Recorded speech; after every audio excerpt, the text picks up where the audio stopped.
If you just got a brand new iPhone and you're trying to set it up, or you've had one for a while and are concerned with your privacy and security, as well as the battery life on your iPhone, I'm going to walk you through 5 different things that I would recommend everybody do if they have an iPhone. These are really essential things, and they're broken up into 2 categories. The first category is your privacy and security, making sure all of the information on your iPhone stays on your iPhone and isn't being sent out to Apple or any other company.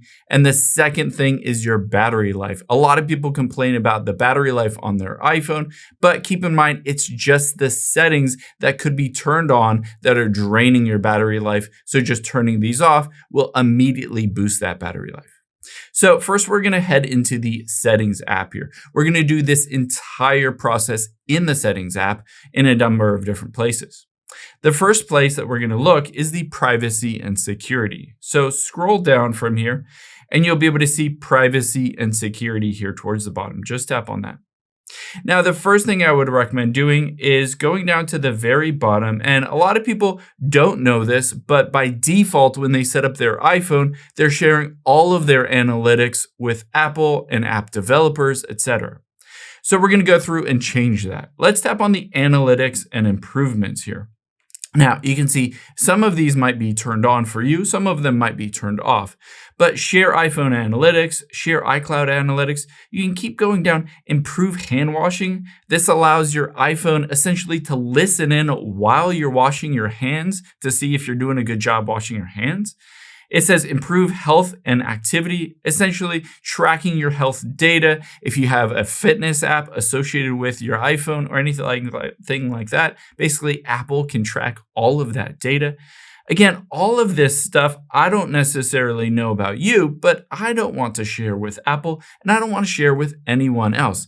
I want this to be my personal data that lives on my iPhone and not shared with anyone. So I would recommend everything on here turn off. You don't need to share any of your personal data, especially for free. You're not being compensated to share your data with them. So I would recommend turning all of this off.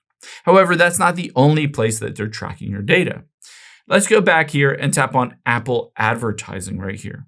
Now you can see personalized ads. Essentially, this is taking all of the information on your iPhone and using it so that Apple can deliver better ads to you. Again, why would you sell your data to Apple or to other advertisers just so they can advertise to you better?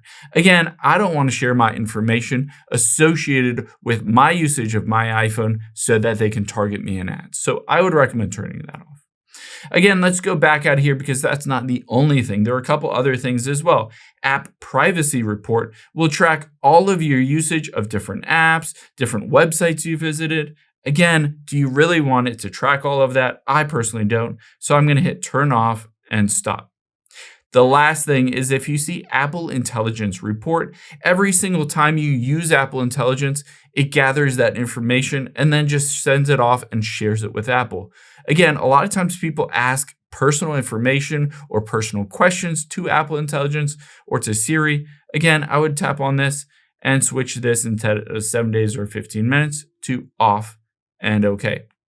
Now, we've gone through the process and we've made sure all of your privacy associated with the analytics and information is not being shared. So that's a great first step. But the next thing that we'll do is we'll scroll up to the top of the privacy and security setting and we'll tap on location services because unbeknownst to you, you might be sharing your location of your iPhone with various other apps or with Apple when you don't necessarily need them to know your location all of the time. Now, the first thing you're going to see here are a bunch of different apps that you have on your phone. The first thing that I would recommend doing is looking through this list. If anything on here says always, that's a big red flag. So you can see Instagram on here says always. This means no matter what, the Instagram app can track my location. Whether I want it to or not, it can always use my location and always see where I am. Again, why would I want to share that with Meta? And I'm going to switch this to never. I don't want Instagram knowing my location. If I have a post and I'm at maybe getting ice cream or a beach, I can always manually tag the location if I wanted to. But again, I don't need it to allow access to my location on my iPhone.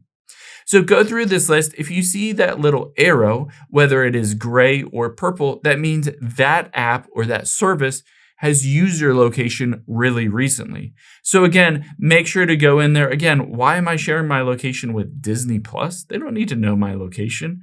So go through here and turn off whatever you don't need. Some of the things like maps, okay, you kind of need to share your location for maps to function. But that's okay. It'll only function while you're using that app. Now, let's go to the bottom because hidden at the bottom is system services. This is where Apple themselves are tracking your location. So tap on system services and potentially all of these are turned on. And I would recommend turning a lot of these off. There are some that might be helpful to leave on. For instance, you can see the Find My iPhone. If I have that turned off, oh, what just happened there? Let's open it back up here, privacy and security. Maybe they don't want me to change that setting. Tap on system services. You can see some of these, if they are turned on, you might want to toggle them off. But for instance, Find My iPhone, I might leave turned on because I do want to use Find My iPhone in case I lose my iPhone, stuff like that. So I would recommend turning a lot of these off. Emergency calls is okay with leaving on.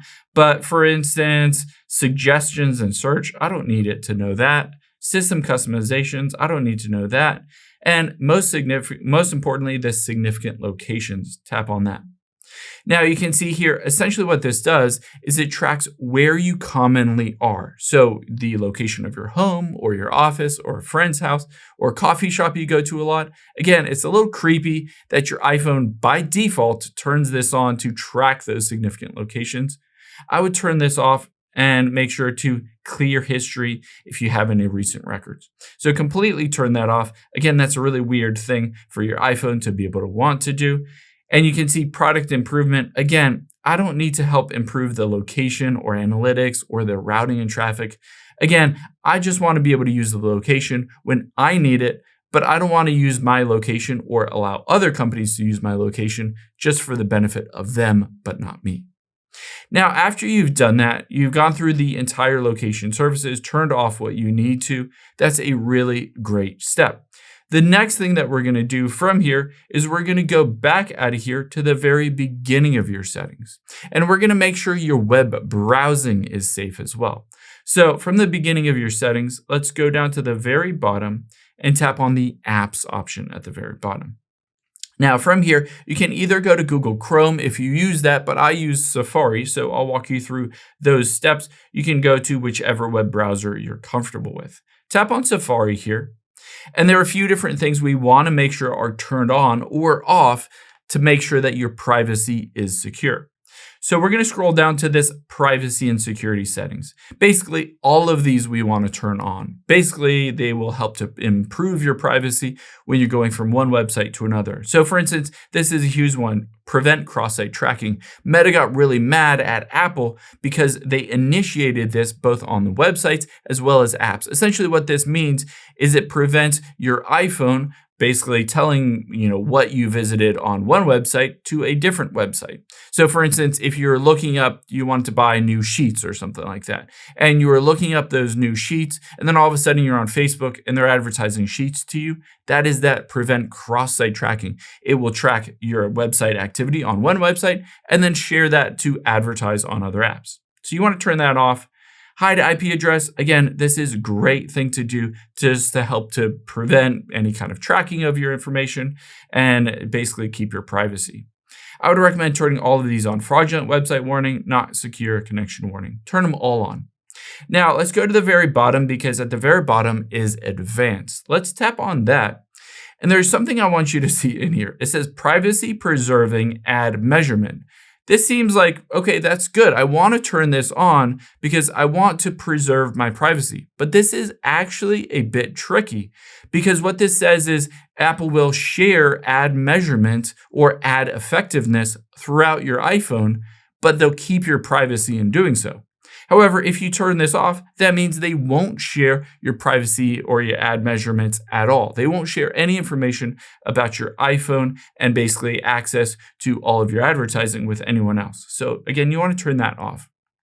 Now, we've gone through a bunch of different things associated with your privacy. So, those are really great steps to take basically to ensure that your privacy is staying on your iPhone. However, the next big thing that we'll talk about is the battery life. There are two main things that I would recommend doing on your battery life. The first one is go back to the basic part of your settings, the beginning part, and tap on the general option at the bottom. From here, you're going to scroll down and you'll be able to see background app refresh. Just tap on that. And if this is turned on, this allows every single app to access your iPhone in the background and basically run whatever it wants to. So you can see all of these apps are allowed to run in the background, eating up my battery life a tremendous amount. So tap on it at the very top and switch this to off. You don't need this. If you open up the app, it can run normally, but if it's running in the background, you don't need it to use up a bunch of your battery life. That's the first thing I would recommend doing. The second thing is, again, go back to the very beginning of your settings, and we'll go down and go to Mail. That is surprisingly a big culprit, because at the very bottom, we're going to tap on Apps here. So scroll to the bottom, tap on Apps, and then go to the Mail app. That's because your iPhone could potentially be checking your email constantly. So scroll down, tap on Mail, and then tap on Mail Accounts here. Now, from here, you can see at the very bottom, it says Fetch New Data, and it's currently set to Push. Push means it will just constantly, whenever there's new data, new calendar events, new email, new anything from any email, Google or Gmail, MSN, Yahoo, whatever you might have, Outlook, it will all automatically keep dumping data, even if you're not checking your email. So there's no reason you need to push all of that email from the servers over to your iPhone. Another thing is Fetch. Essentially, that is your iPhone saying, hey, server, do you have any new email? Hey, server, do you have any new email? Every 15 minutes or every hour. Again, this eats up your battery life. So switch all of these when you tap on them to manual. So I'm going to go through all of these, switch them to manual. And now at the very bottom under Fetch, I will switch this to manually. Essentially what this means is when I physically open up the Mail app, it will check to see if I have any new email. Otherwise, it won't do that. Again, running in the background, constantly checking, do you have any new email? Then essentially that eats up my battery life. There's one bonus thing that I would recommend doing that will help save your battery life as well. Let's go back to the very beginning of your settings. And the thing that I would recommend doing is scrolling down to display and brightness. Tap on that. And on here, you'd be surprised how much your display takes of your battery life.